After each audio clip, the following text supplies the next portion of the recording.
ពិភពលោកបច្ចុប្បន្ននេះច្របូកច្បល់ហើយមានបញ្ហាគ្រប់ទិសទីជាក់ស្ដែងគឺវិបត្តិប្រេងដោយព្រោះតែសង្គ្រាមហើយអំណាចមួយនឹងត្រូវដួលរលំហើយអំណាចមួយទៀតចាប់ផ្ដើមងើបឡើងយើងឃើញនៅក្នុង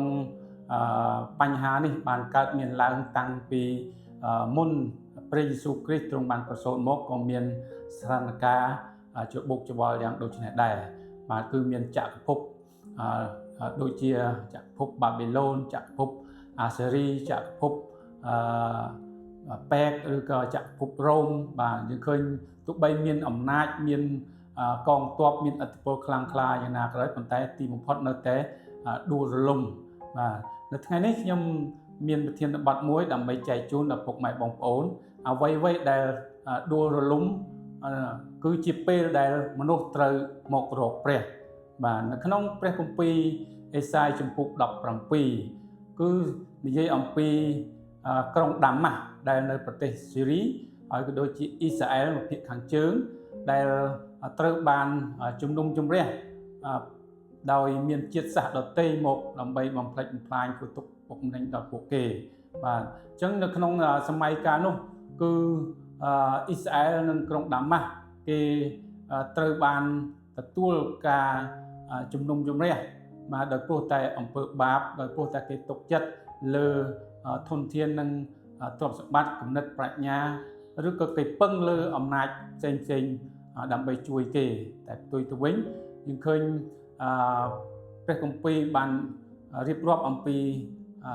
ដាម៉ាស់នៅស្រុកស៊ីរីនេះគេនឹងត្រូវវិនិច្ឆ័យហើយ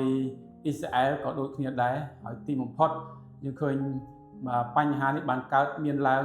នៅរហូតដល់សម័យបច្ចុប្បន្ននៃទឹកដីស៊ីរីនិងអ៊ីស្រាអែលកំពុងតែបន្តមានចម្បាំងរាំងជលមានបញ្ហាជាច្រើនបាទអញ្ចឹងមនុស្សគឺធ្វើឲ្យគេច្របូកច្បល់មិនដឹងថារកជំនួយឬក៏ពឹងអ្វីបាទប៉ុន្តែស្ថានភាពបែបនេះសំណួរសួរថាតើព្រះនៅឯណាបាទអញ្ចឹងព្រះដ៏ជាព្រះទ្រង់កំពុងតែធ្វើកិច្ចការងាររបស់ផងព្រះអង្គតាមពេលវេលារបស់ផងព្រះអង្គអញ្ចឹងហេតុអ្វីបានជាការទាំងអស់នេះកើតឡើងគឺជាប្រយោជន៍សម្រាប់មនុស្សមកត្រូវបែរត្រឡប់មករកព្រះដែលជាចម្លើយពីព្រោះមនុស្សខំកសាងរកសន្តិភាពដើម្បីឲ្យពិភពលោកនេះបានមានសន្តិភាពយូរអង្វែងតែផ្ទុយទៅវិញ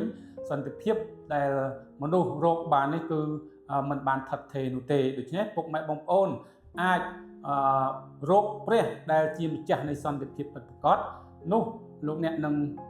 ស្គាល់អំពី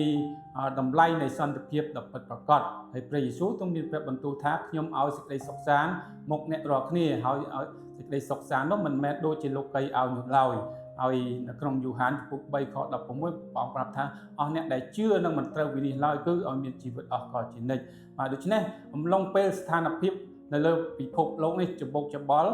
គឺជាឱកាសពុកម៉ែបងប្អូនអាចមករកពឹងទុកចិត្តដល់ព្រះដែលជាម្ចាស់លើទាំងអស់ហើយព្រះអង្គមានពេលវេលាសម្រាប់នឹងធ្វើកិច្ចការងាររបស់ផងព្រះអង្គដូច្នេះកុំឲ្យឱកាសនេះខកខានពុកម៉ែបងប្អូនអាចប្រែចិត្តទុកចិត្តដល់ព្រះអង្គ 100% ដោយជឿហើយគោរពកោតខ្លាចហើយស្ដាប់តាមបង្គាប់នៃព្រះបន្ទូលរបស់ផងព្រះអង្គសូមព្រះយេស៊ូវទ្រង់បានប្រទានពរដល់ពុកម៉ែបងប្អូនឲ្យបានរស់នៅការដែលទុកចិត្តដល់ព្រះអង្គលើសជាងទ្រព្យសម្បត្តិឬក៏